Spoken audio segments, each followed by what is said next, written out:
a él ahorita, que se trata de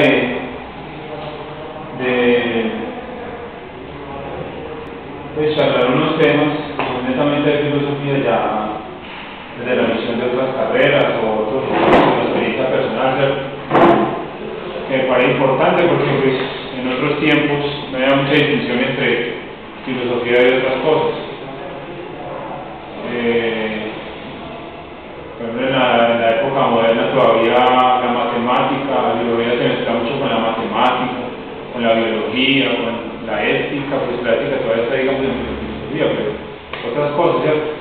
La misma medicina, todo tenía de eso hasta que ya se fue más, pues, sobre la filosofía ahora no es una ciencia práctica, es una ciencia teórica, de reflexión de segundo orden, digamos. Incluso el mismo término ciencia, sí. Eso está cuestionado. Ah, no, sí, no, es una ciencia, no es una disciplina. Es una disciplina. Incluso las ciencias sociales. Sí. Nosotros somos como ciencias, obviamente. Es que la mayoría de ciencia tal, no, la mayoría no son ciencias, sino disciplinas simplemente. Y entonces es eso, o sea, yo creo que rescatar esa relación, digamos, entre la filosofía y otras disciplinas es importante. Porque entonces la filosofía o sea, ahora no tiene una materia, porque la biología es sobre el estudio de los seres vivos, por ejemplo, ¿cierto? La filosofía no, la filosofía ahora es un estudio de segundo orden sobre eso. Hay filosofía de la biología, filosofía de la matemática, filosofía de la ciencia, filosofía de lo que usted quiera. Es una reflexión sobre esas otras áreas. Es una base metodológica, ¿cierto? De investigación, epistemología, sobre ética. Es muy, o sea, es teórica, digamos, es teórico. Y es una disciplina que apoya a las otras disciplinas. Por ejemplo, de investigación, de marcos de investigación, de todo eso. Bueno, hay muchos casos propuestas ahora y todo eso, de que en grupos de investigación tiene que haber un filósofo, por lo de la parte de bioética y todo eso. Pero son cosas que están dando pena. Pero bueno, entonces yo digo que ese conocimiento, digamos, que lo que decimos ahorita acá, que se ha perdido de pensar sobre lo que uno hace, sobre lo que se hace, no de forma mecánica, sino también llevar más allá. O sea, por ejemplo, un profesor decía, cuando usted en la universidad dicta investigación, tiene que dictar investigación solamente es en el proceso, ¿cierto? El proceso de investigación. Entonces ahí está, problema, tema, entonces hacen unos no sé qué métodos investigan, digamos, estadísticas o encuestas, ¿cierto? Entonces es algo ya demarcado que da un resultado. Entonces es eso, enseñar para que hagan ese proceso, pero no hay una reflexión sobre eso, por ejemplo, porque ese problema, digamos, en aumentar barrio de nutrición de los niños, por ejemplo, tantos niños, según las estadísticas, están desnutridos, tantas familias, en tal barrio, tal, y así, en tal estrato, así, entonces hay unas estadísticas y de estos son, pero no dice por qué hay una desnutrición en tal barrio, o sea, porque esas familias, digamos, fueron desplazadas, por ejemplo. Bueno, no hay una reflexión, digamos, sobre el problema, sino que se vean solamente los datos. Entonces, sí, creo que es importante ir a llamar. Pero ahí, en el fondo, eso es una posición filosófica. Sí, hace falta, digamos, esa posición a todo, digamos, ¿cierto? A esa reflexión, por ejemplo. Y esa es la tendencia que hay en la educación moderna.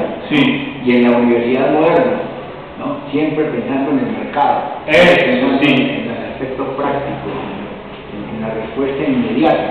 Parece decir que mucha gente se forma para ser empleado, por ejemplo. Eso es más como de creatividad empresarial y eso, que entonces sí, hago sea su propio patrón y eso, monte su propio empresa y eso, no, pero es más que todo que mucha gente piensa en función de lo práctico, del inmediato. Entonces yo hago, estudio biología, porque, bueno, digamos, estudio química, porque entonces para la empresa química, entonces me vinculo allí y vamos a la empresa, y bueno, es para una vinculación. Contador, para, pues un contador tiene mucha, ¿cómo se dice? Sí, mucho pedido, digamos, tiene mucha oportunidad de trabajo. Sí, tiene mucho espacio mucho campo de acción. Y así es por eso, o sea, se piensa sobre todo en eso. Y sabría que, no digo que todo el mundo, porque hay gente que sí está interesada en esas cosas, que hace una interdisciplinar, investigaciones ya de diferentes puntos de vista. Pero yo creo que también ahí es donde tiene como en parte el sentido de la vida. Lo que usted decía, yo le digo que yo programa la capa social profesional para que monte su empresa. ¿Me entiendes? Pero nadie le crea la duda de usted. ¿Y usted qué va a hacer? Aparte de usted sobrevivir, ¿usted qué va a hacer por el mundo? ¿Usted cómo va a cambiar la paciencia para mejorar la calidad de vida de las personas que hay alrededor? Yo creo que es la parte que se nos enseña en la universidad. Uno le dice a usted, claro, investigue, proyecte de futuro y que eso, porque no le crea la duda. O sea, le dicen para el proyecto de grado, usted tiene que crear busque un problema. Pues nadie le dice analizar el problema, ni cómo investigar el problema, ni cómo buscar la respuesta al problema, ni nada de eso. Uno le busca un problema de desarrollo y ya no nada. Entonces no le enseñan como a realmente, o no le enseñan, no le crean, no lo incentivan a uno a pensar, a investigar la realidad de la. Sí. Bueno, vamos a ver este tema de, bueno, a ver como un recuento así.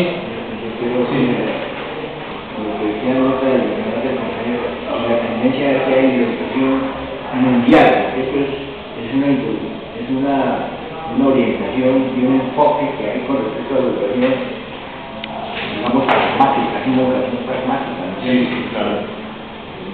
Y observando que hoy estamos en este periodo de globalización que a todos nos toca, pues en todos los países del mundo, los subdesarrollados, desarrollados, de todas maneras todo el mundo está encajado dentro de ese engranaje. Sí. Pero ese tipo de problemas también subsistió en otras épocas anteriores, pues en otras, en el caso por ejemplo de Grecia. En Grecia se plantea esta vaina también. Hay posiciones en donde lo que tú hablabas hace un momento, los sofistas están orientados hacia ese lado. Esa es una educación práctica y cuestionan y critican a los filósofos. Y en cierto momento los filósofos están en cierta minoría y acosados, digamos, porque al fin y al cabo los que hacen las leyes son los sofistas. Los que están en la política son los sofistas. Y la orientación que ellos le dan a la educación es una orientación pragmática también. Incluso cuestionan a los jóvenes que estudian filosofía. En esa época, y en un país donde nace y crece y se desarrolla la filosofía, pues de una manera muy cualitativa. Sí. Bueno, no será también ayer, o se dio, ¿no es cierto? La tal democracia griega era una democracia que eran los sofistas los que estaban metidos en la orientación de esa sociedad amiga. Sí, Bueno, entonces, para un recuento, el problema radica mucho en, como vimos ahora otro día, ¿cierto? De Einstein, ¿no? ¿Cuál es hoy? No, fue hace 15. Bueno, es sobre un tema que era sobre Einstein, cómo el hombre se fue transformando en un cyborg. Que todas las avances tecnológicos se fueron implantando en la vida del hombre. Entonces ya, como eso ya es como, digamos, unos lentes o unas gafas para ver el mundo a través de eso. Como nos ofrecen tantas cosas y nos ofrecen una facilidad para hacer cosas, ¿cierto? Para hacer labores o para vivir la vida común, ya no hay necesidad de pensar esas cosas que se dan, simplemente se hacen y ya. Y como saben con más rapidez y eso, entonces hay más tiempo para uno, para el tiempo libre, digamos, para hacer otra cosa, para la fiesta o para película o para jugar fútbol o lo que sea. Entonces el tiempo de pensar sobre lo que se hace ya no es tan necesario. para la sociedad, digamos, en general, bueno, para muchos, digamos. Pero los temas han sido, por ejemplo, debilitar porque era eso, como no